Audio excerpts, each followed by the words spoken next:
Hello అండి, మీకు వ్యాస మహర్షి గురించి తెలుసా? ఈ వ్యాస మహర్షి మహాభారతం గురించి చెబుతూ ఉంటే వినాయకుల వారు రాసినట్టుగా చెప్తారు. ఈ వ్యాస మహర్షి తండ్రి వచ్చి పరాశరుడు, తల్లి సత్యవతి. ఈ సత్యవతి భీష్ముడికి సవతి తల్లి. పరాశరుడు సత్యవతిని మోహించినప్పుడు ఆమె కండిషన్స్ పెడుతుంది. తన కన్యత్వం చెడకూడదు, తమ కలయిక ఎవరు చూడకూడదు, తన నుంచి వచ్చే చేపల వాసన పోవాలి అని చెప్పి అడుగుతుంది. పరాశరుడు అవన్నీ చేస్తాడు. సో ఆ రకంగా వీరిద్దరికీ వ్యాస మహర్షి కలుగుతాడు. పరాశరుడికి సత్యవతికి కలిగిన పుత్రుడే వ్యాస మహర్షి. తర్వాత కొంతకాలానికి ఈ సత్యవతినే శాంతనుడు పెళ్లి చేసుకుంటాడు. శాంతనుడు ఎవరో మీకు తెలుసు, భీష్ముడి తండ్రి. శాంతనుడి మొదటి భార్య గంగ. ఆ గంగ కుమారుడే భీష్ముడు. భీష్ముని అసలు పేరు దేవవ్రతుడు. గంగపుత్రుడు కాబట్టి గాంగేయుడని కూడా అంటారు. సత్యవతి శాంతనుడికి కలిగిన ఇద్దరు పుత్రుల్లో విచిత్ర వీరుడికి 3 అమ్మాయిలను ఎంపిక చేస్తాడు భీష్ముడు పెళ్లి చేయడానికి.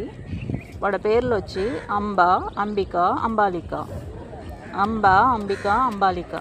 కానీ అంబకి ఈ పెళ్లి ఇష్టం ఉండదు. ఆమె సెల్వరాజు అని అతన్ని ప్రేమిస్తుంది. అతన్నే పెళ్లి చేసుకోవాలని తిరిగి అతని దగ్గరికి వెళ్ళిపోతుంది. కాకపోతే భీష్ముడితో వెళ్ళింది కాబట్టి నేను పెళ్లి చేసుకోనని చెప్పి అతను రిజెక్ట్ చేస్తాడు. ఆమె తిరిగి మళ్ళీ భీష్ముడి దగ్గరికి వచ్చి నన్ను పెళ్లి చేసుకో అంటుంది. నన్ను క్షమించు, నేను నిన్ను పెళ్లి చేసుకోలేను, నేను బ్రహ్మచారిగా ఉండిపోతానని నా సత్యవతి తండ్రికి మాట ఇచ్చాను, నిన్ను పెళ్లి చేసుకోవడం కుదరదు అని ఖచ్చితంగా చెప్తాడు. కోపం, బాధ, ఉక్రోషం, అవమాన భారంతో ఆమె దహించుకుపోతుంది.